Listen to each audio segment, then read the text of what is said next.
Morning, saints. Good morning, sinners. Wow, no reaction at all. I thought I was going to be in good company with the sinners there. So I am not Joe Boyd. Um, Joe had a very important appointment today. I heard he was getting a mani and pedi and also a trim to his little hipster haircut.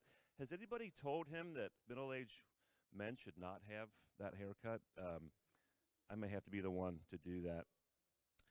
So I'm not saying Joe has a pride problem, but I was talking to God this morning, and I said, God, what is the difference between you and Joe Boyd?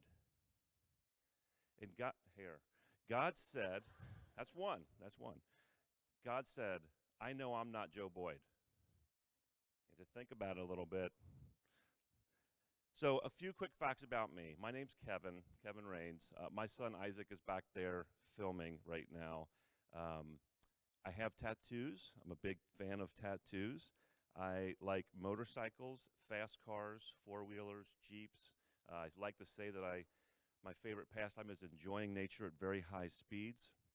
I was a former pastor. I was a pastor for 15 years, and then I re-entered the marketplace, and now I run an auto body shop. Actually, I own two auto body shops. So a bit of a divergence from my days as a pastor, but I found that I really, truly do love working in the marketplace. And for me, it's just a different type of platform. I still feel like I'm in ministry, so to speak, because I get to shepherd the guys on my team and the women on my team. And really, it's all about the same. Just trying to make a difference in the world, and that can happen through ministry or marketplace or entertainment or many different places.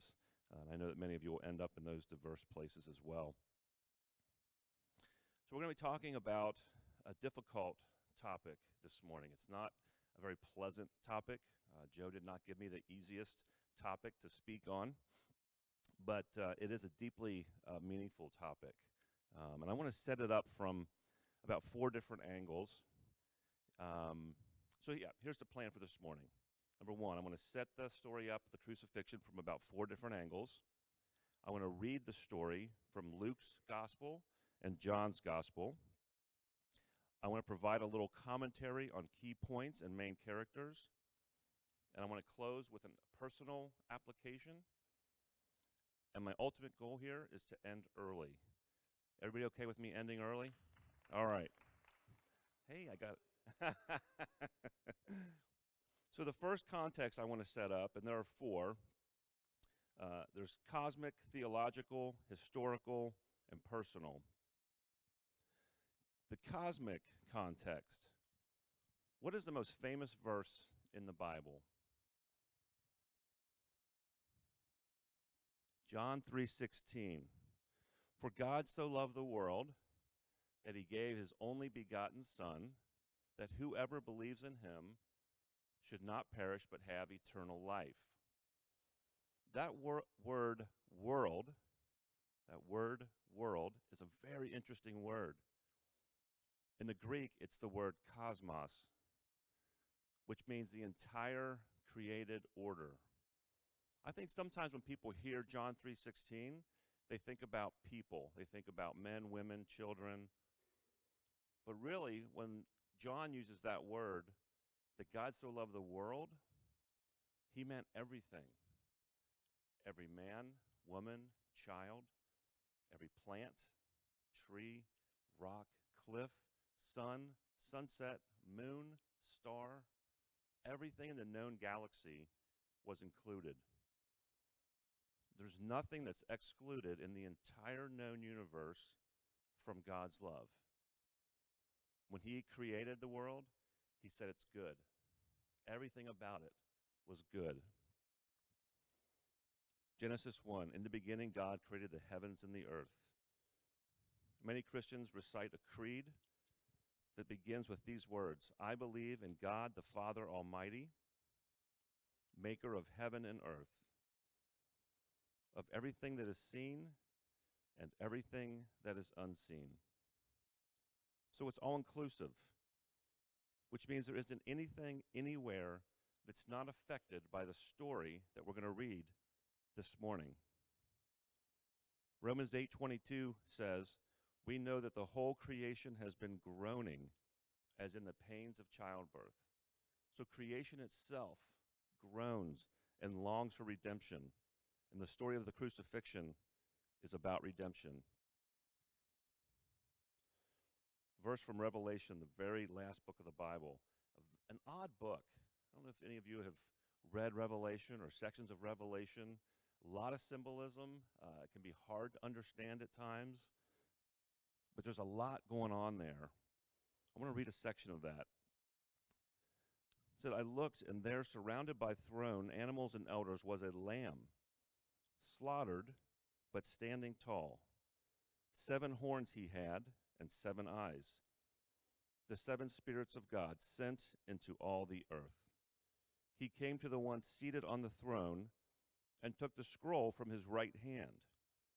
The moment he took the scroll, the 4 animals and 24 elders fell down and worshipped the Lamb. Each had a harp, and each had a bowl, a gold bowl filled with incense, the prayers of God's holy people. And they sang a new song. Worthy, take the scroll, open its seals. Slain, paying in blood, you bought men and women. You bought them back from all over the earth. Bought them back for God. Then you made them a kingdom of priests for our God, priest kings to rule over the earth. In the beginning of the gospel, John's gospel, there's another guy named John, John the Baptist. I'm sure Joe's gone over how many Johns there are in the Gospels and how confusing it can be to have Johns playing all these different roles in the Gospel. But John the Baptist was a cousin to Jesus, and he was the one who was pointing toward Christ and saying, get ready, because someone's coming, and that someone is someone that I'm not worthy to even unlatch his sandals. I'm not even worthy to untie this man's shoes. But who's coming is the Lamb. And John was constantly pointing to someone else besides himself. John had crowds and throngs of people following him. Many people thought that John was the Messiah, but John kept pointing away from himself. Even in that, there's an important lesson for us. We should always be pointing toward somebody else, and that someone else is Jesus. And John said, when his followers were clamoring around him, many of them thinking that he might be the Messiah, he said no. He said, behold the Lamb of God who takes away the sins of the world. And that Lamb is then again seen in Revelation. The Lamb who was slain and redeemed all of humanity back to himself.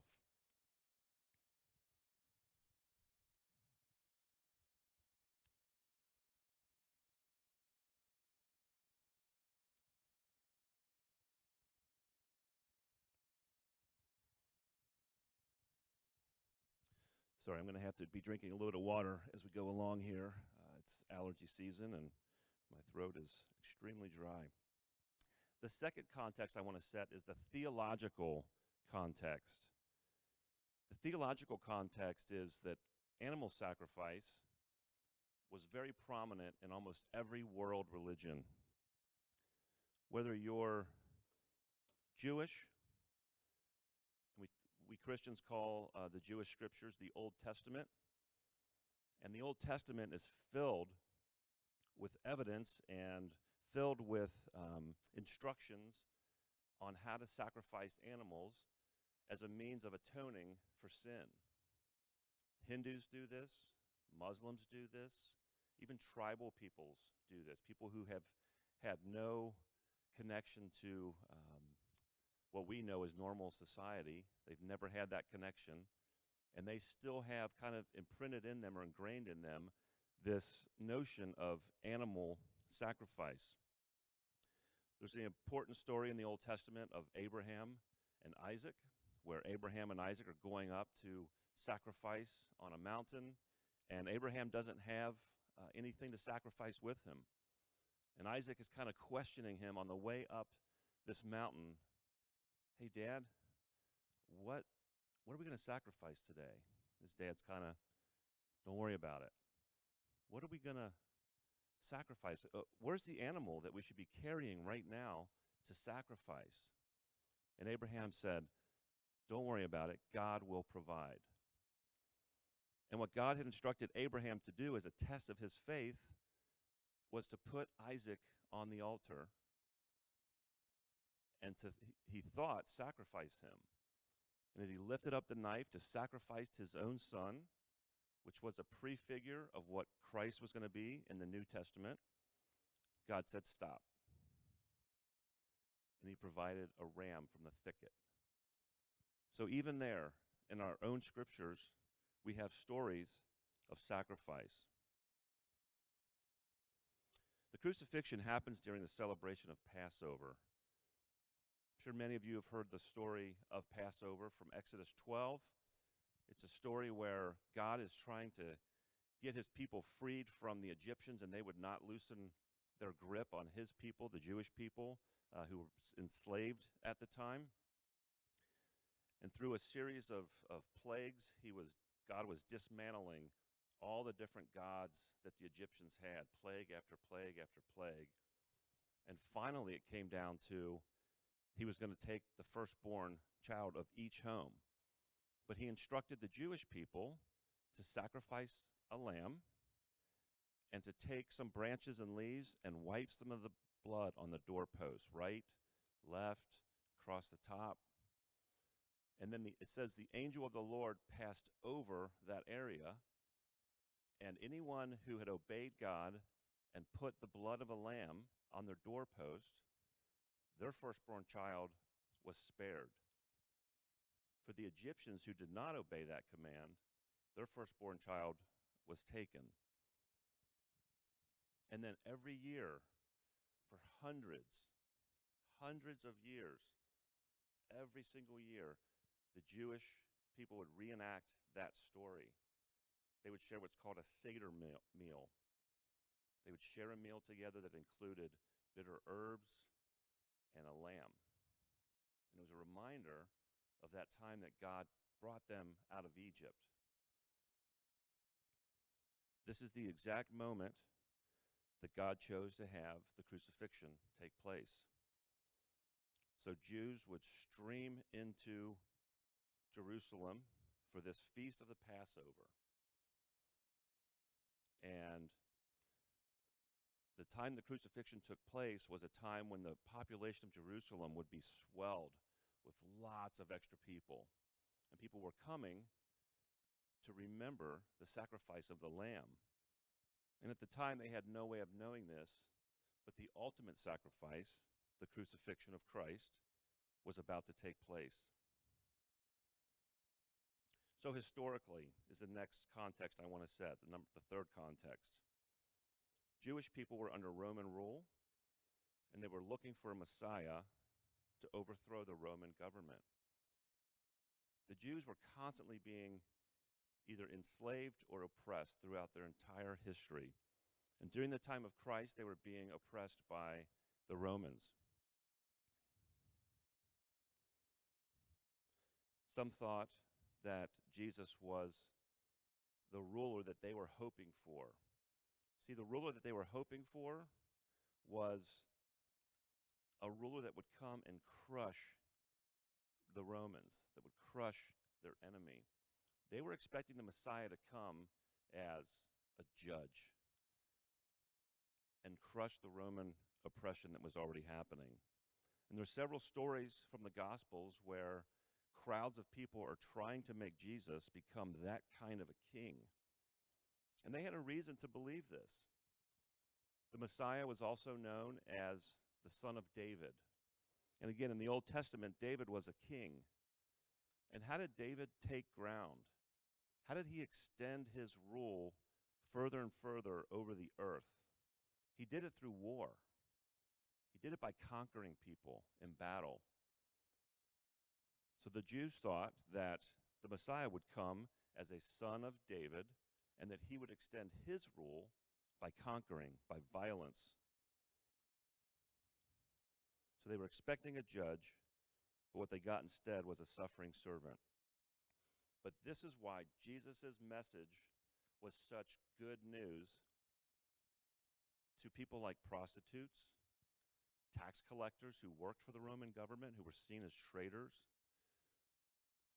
The reason it was good news is because everyone was expecting a judge, and they got a forgiving, loving servant. So there's 4 different groups in this era historically, and they were each trying to get out of Roman rule in different ways. There's a group called the Pharisees. Those are the purists of a moral code. They were trying to keep the law as perfectly as possible, and sometimes even exceed what the law in the Old Testament was saying. Those are the Pharisees, and Jesus had many run-ins with Pharisees. I think sometimes, though, Pharisees get a bad rap. Not every Pharisee is bad. There are some Pharisees in the New Testament that actually did turn to Jesus and become his followers, and they weren't all bad. They were just trying to get out from under Roman rule by being purists and keeping a moral code. The second group is the Sadducees. The Sadducees were very wealthy, religious rulers and keepers of the temple. So they were in governing positions. The third group is the Zealots, and they were going for a violent overthrow. Zealots were the ones who were most often crucified. The Romans were, they were not going to play around with zealots, because a violent uprising is the last thing that they wanted in their empire. So zealots were the guys, typically men, who would go into a crowd of people, and they'd have these small daggers, and they would just stab people in the back. So literally, the phrase stab someone in the back, that's what a zealot's job description was. They were trying to overthrow the Romans through violence. They were trying to organize people to be violent, and they were spreading violence through the crowds whenever they had a chance. The last group in this category is the Essenes. The Essenes were the men and women who would withdraw to the wilderness. They wanted to separate themselves physically as far as possible from Rome. So we think of, people like monks and nuns, people who live in monasteries, people who escape to the wilderness. Those are the Essenes. They just live far away. They're just like, we're not going to participate with the Romans. We're going to live way out in the wilderness. And they took vows of celibacy like monks. So most of them didn't marry. They wouldn't drink alcohol. They had all kinds of moral codes that they had to follow as well. But theirs was different than the Pharisees, because they were geographically trying to distance themselves from Rome. All right, so now I just want to read the story of the crucifixion. What I want you to do is try to locate yourself in this story. That might seem odd or weird for you if you've never done that before. But my contention here is that there's a character in this story, and it's probably not Jesus, that you're going to be able to identify with. There's someone in this story you can identify with. This story has several good guys, several bad guys. Like any good story, there's good guys and bad guys. And you may find yourself identifying with a bad guy. That doesn't mean you're a bad person. There's no judgment here. All I'm asking you to do is, as I read this story, ask yourself, which character am I right now in my life at this time? Who am I most like in this story? I'm going to read the story from Luke, and then I'm going to read the story from John. As they led him off, they made Simon, a man from Cyrene, who happened to be coming in from the countryside, carry the cross behind Jesus. So real quick on that, Simon from Cyrene says he happened to be coming in from the countryside. I think this is Luke's way of saying not every Jew was against Jesus. There's some passages in the Bible that try to blame Jews in a very general sense for crucifying Christ. But Simon, a man from Cyrene, says he happened to be coming from the countryside. He just happened to be In many ways, the wrong place at the wrong time, or you could think maybe he was in the right place at the right time, but he had to help Jesus carry the cross. And it says a huge crowd of people followed, along with women weeping and carrying on. At one point, Jesus turned to the women and said, "Daughters of Jerusalem, don't cry for me. Cry for yourselves and for your children. The time is coming when they'll say, 'Lucky the woman who never conceived. Lucky the wombs that never gave birth. Lucky the breasts that never gave milk.' And then they'll start calling to the mountains, 'Fall down on us,' calling to the hills, 'Cover us up.' If people do these things to a live green tree, can you imagine what they'll do with dead wood?" Two others, both criminals, were taken along with him for execution. When they got to the place called Golgotha, which means Skull Hill, they crucified him along with the criminals, one on his right, the other on his left. And Jesus prayed, "Father, forgive them. They don't know what they're doing." Dividing up his clothes, they threw dice for them. The people stood there staring at Jesus, and the ringleaders made faces, taunting, "He saved others. Let's see him save himself. The Messiah of God. Ha! The chosen one. Ha!" The soldiers also came up and poked fun at him, making a game out of it. They toasted him with sour wine. "So you're the king of the Jews. Save yourself." And printed over him was a sign, "This is the King of the Jews." One of the criminals hanging alongside cursed him, "Some of the Messiah you are. Save yourself. Save us." But the other criminal made him shut up. "Have you no fear of God? You're getting the same as him. We deserve this, but not him. He did nothing to deserve this." Then he said, "Jesus, remember me when you enter your kingdom." And Jesus said, "Don't worry, I will. Today you will join me in paradise." So that's Luke's rendition of the crucifixion. Now let's read John's. They took Jesus away, carrying his cross. Jesus went out to the place called Skull Hill. The name in Hebrew is Golgotha. This is where they crucified him, with two others, one on each side. Jesus was in the middle. Pilate wrote a sign and had it placed on the cross. It read, "Jesus the Nazarene, the King of the Jews." Many of the Jews read the sign because the place where Jesus was crucified was right next to the city. It was written in Hebrew, Latin, and Greek. The Jewish high priests objected.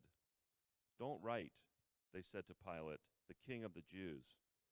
Make it, 'This man said, I am the King of the Jews.'" Pilate said, "What I've written, I've written." When they crucified him, the Roman soldiers took his clothes and divided them up 4 ways, to each soldier a fourth. But his robe was seamless, a single piece of weaving. So they said to each other, "Let's not tear it up. Let's throw dice to see who gets it."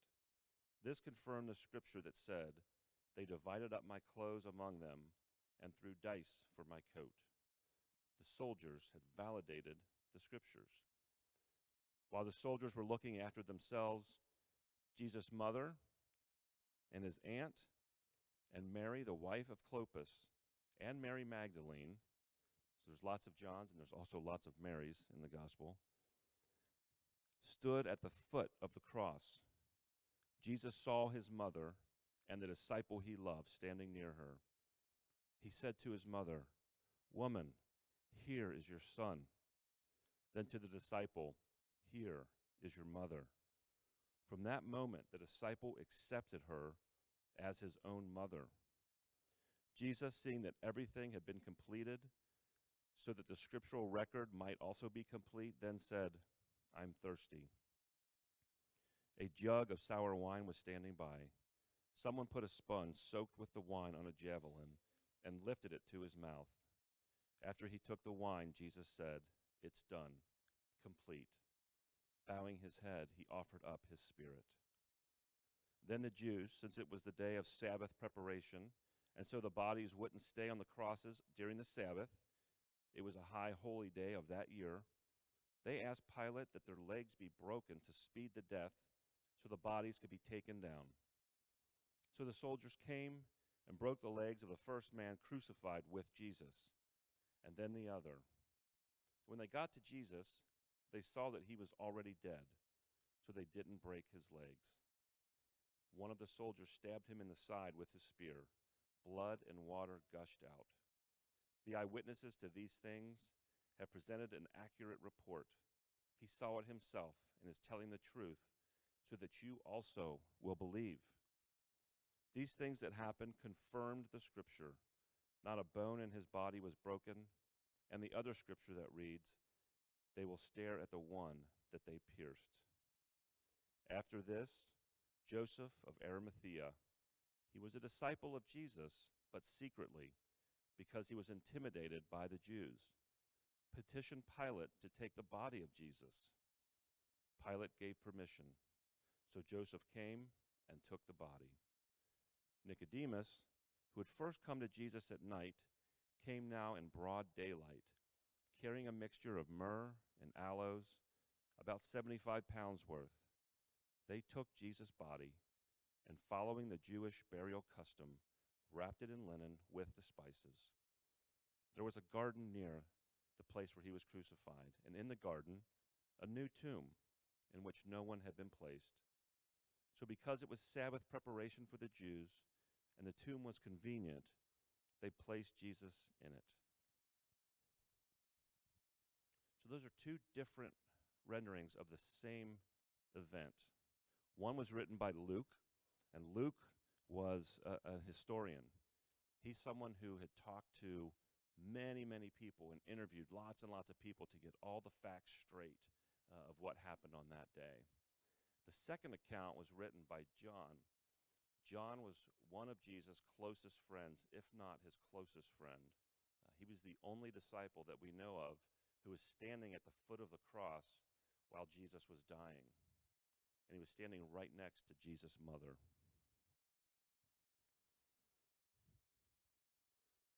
So let me wrap up here with just a few key points about these different characters, and we'll see if you can find yourself in this story.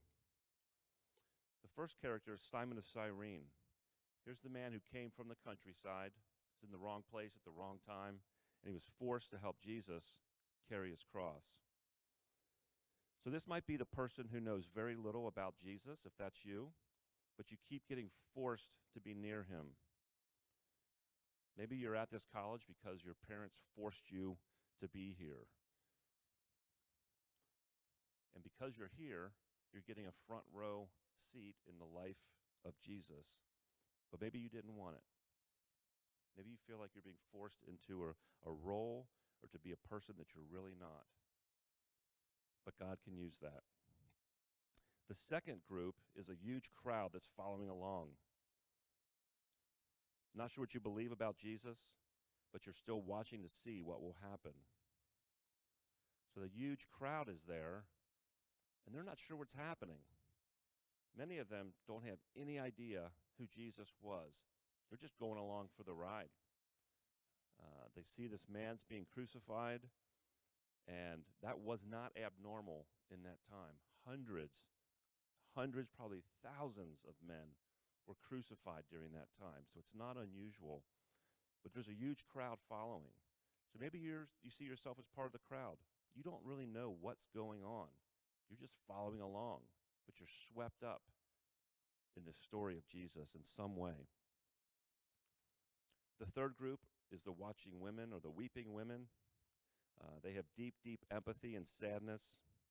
So maybe you're the kind of person that when you see all the injustice in the world, your heart goes out to that.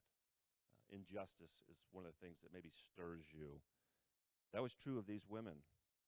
Again, they didn't know everything about Jesus. They just knew that he was going to be crucified, that he was a great teacher, and now he was being taken from them. So their heart was going out to him because injustice was being perpetrated against him. The next one is the soldiers who mock Jesus even as he's dying. Perhaps you are the kind of person who can mock people in pain, people who are different from you. Maybe you don't have any empathy. The interesting thing about this group of people, this is the kind of the people who end up being psychopaths or sociopaths. But Jesus says to God, his Father, Father, forgive them. They don't know what they're doing. Forgive them, for they don't know what they're doing. So maybe you're embarrassed a little bit about how you lack empathy, or maybe you've made fun of people in your past. Perhaps you regret it, perhaps you don't. But Jesus would say to you, Father, forgive them. They didn't know what they were doing. Then there's the criminal who was crucified to the left of Jesus. You think Jesus may have some power to help you, and you don't understand why he won't help you in your suffering, why he won't step in and help suffering in general. If God is real, why is there suffering in the world? And it makes you angry. And that's the criminal who said, Jesus, if you're who you say you are, help yourself. Help us. Get us out of this suffering. And it's interesting. Jesus remained silent to that person who demands something of him. There's also a criminal crucified on his right side. And even though you've lived in a way that you're not proud of, maybe you've done a lot of wrong things, but you see Jesus as someone that you can put your faith in. You can trust him to give you a second chance, a new life. So there's a criminal on the other side. And he said, remember me. When you come into your kingdom, please don't forget me. So maybe you're the kind of person that says, I don't know what all this is about, but there's something about Jesus that is so captivating, so intriguing, that I want him to remember me when his kingdom comes in its fullness. And Jesus says to that person, your second chance starts today. Today, you'll be with me in paradise. I love that part of the story. I mean, here's a man being crucified. Here's three men being crucified. And there's still this glimmer of hope that comes through in this story. Now, if you're a Christian, or if you've read the next story that comes up about the resurrection of Christ, we all know there's this glorious time of resurrection, and that changes history. That changes absolutely everything. But even in this story, right in the middle of all the suffering, Jesus has a word of hope. Today, you'll be with me in paradise. And then Jesus talking to Mary and saying, John is now your son. And Jesus talking to John and saying, Mary is now your mother. So maybe you're in a season of life where God is redefining who your family is. Maybe you've lost someone very close to you, and you have to recreate a new kind of family. And Jesus says that's totally possible, that bloodlines are not the only thing that make a family. It's a bigger idea than that. The family can be made out of people who are not genetically related. There's also Joseph of Arimathea. This is our last one. Joseph of Arimathea was a secret follower of Jesus. And maybe you want to be more public about your faith, but you have fears. You don't really have doubts as much as you have fears. You don't necessarily want to suffer with Christ. You don't want your faith to cost you a whole lot. You don't want it to cost you friends or reputation or jobs or whatever. But you believe that Jesus is the one. I think it's okay to be a secret follower of Jesus. I don't think somebody who's following Jesus will always be a secret follower. So at some point in time, they'll want to come more forward with their faith. Typically that happens at baptism, when you kind of make a public declaration that you're going to follow Jesus. But maybe you're in a position right now where you're still asking and wondering, but at your core, there's this belief that Jesus truly is who he said he was, that he is the one. So I'll leave you with that. And as promised, we will end early, but try to locate yourself in this story. And remember that this story, even as gruesome and difficult as it is, has hope. Jesus says, today you'll be with me in paradise. Have a good day, everyone.